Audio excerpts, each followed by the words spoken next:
বলেছে বলছে মমতা বন্দ্যোপাধ্যায় আমার নিষিদ্ধ করছে, আমার নাটক নিষিদ্ধ করছে। মমতা বন্দ্যোপাধ্যায় তসলিমা নাসরিন বলছে আমার বই নাটক ওইটা একটা মানুষ নাই, আর কথা তুমি ওইটা একটা মানুষ নাই, ওইটা একটা মানুষ নাই, আর কথা তুমি। আমাকে ব্যক্তিগত আক্রমণ করছে, তার কারণ আমার পপুলারিটিতে বিজেপি ভয় পায়। আমাকে সাম্প্রদায়িক বানালে ওদের নাকি কার্যসিদ্ধি হবে, কিন্তু হবে না। 50 বছরের রাজনৈতিক জীবনে মানুষের পাশে ছিলাম, আছি, থাকবো। পিছিয়ে পড়া মানুষকে এগিয়ে উঠিয়ে নিয়ে যাওয়ার কথা বলা কোনো অন্যায় নয়, এবং সেই কথা যতদিন বেঁচে থাকবো পিছিয়ে পড়া মানুষের এডুকেশনের স্বার্থে, তাদের অগ্রগতির স্বার্থে, সে যে ধর্মেরই হোক, তাদের স্বার্থে লড়াই করছি, লড়াই করব। মমতা বন্দ্যোপাধ্যায় সেটা চান, তাই আজ জঙ্গলমহল বা আমলাসলে যেখানে পিঁপড়ে খেত, সেইখানের মানুষ আজকে আনন্দের সাথে তারা কাজ করছে।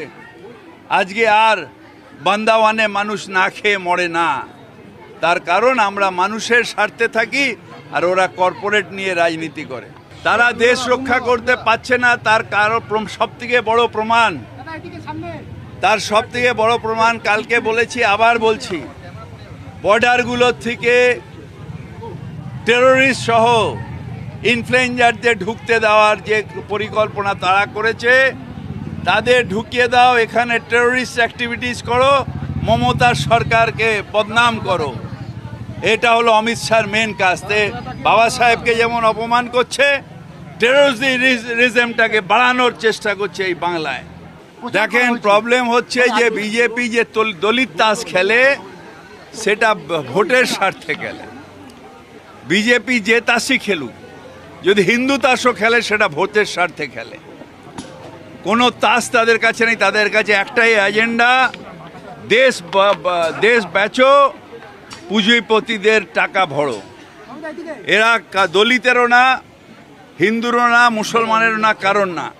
এরা শুধু কর্পোরেটদের, কিছু বাছাই করা কর্পোরেট তাদের পেছনে থাকে, তাদের স্বার্থে।